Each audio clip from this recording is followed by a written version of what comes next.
Hey guys, welcome back to Religion, Relationship, Fingerprint. I think that last week we had a great time talking about how we all have an innate need for a relationship with God.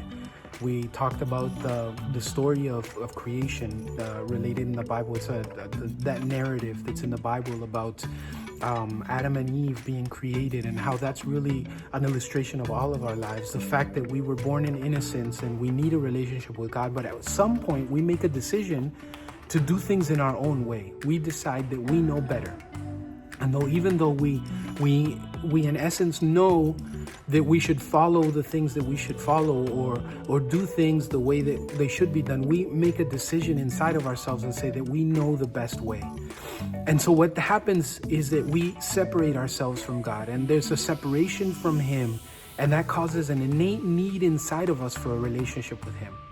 But the story actually continues, and it actually gives us another indication of something. See, because God comes to Adam and Eve and He looks for them in the garden after they had done what they weren't supposed to do.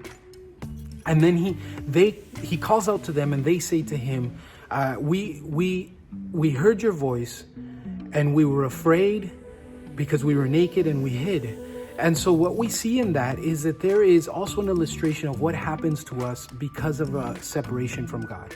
A separation from God actually creates in us an innate sense of guilt, shame, and fear. Those three things: guilt, shame, and fear. Those things become the driving force inside of us. And if you notice, a lot of times the decisions that we make, the reactions that we have, are actually based out of guilt, shame, and fear. Things that happen to us. You'll notice with young people, even when you're trying to get people to be okay with you, and peer pressure and all these other things, and really it's because of a sense of shame, or it's a sense of fear of being rejected, or really it's a sense of guilt, or I'm not good enough, or I'm not this enough, and those things are the lack of a relationship with God. And so today I want to challenge you to make a list and to start thinking of the reactions that you have. Start off with the bad reactions during this week. Think about it. Could it be that you're reacting because of a sense of shame, guilt, or fear? Could it be that your reaction is based on one of those innate feelings inside of you because of the separation from God?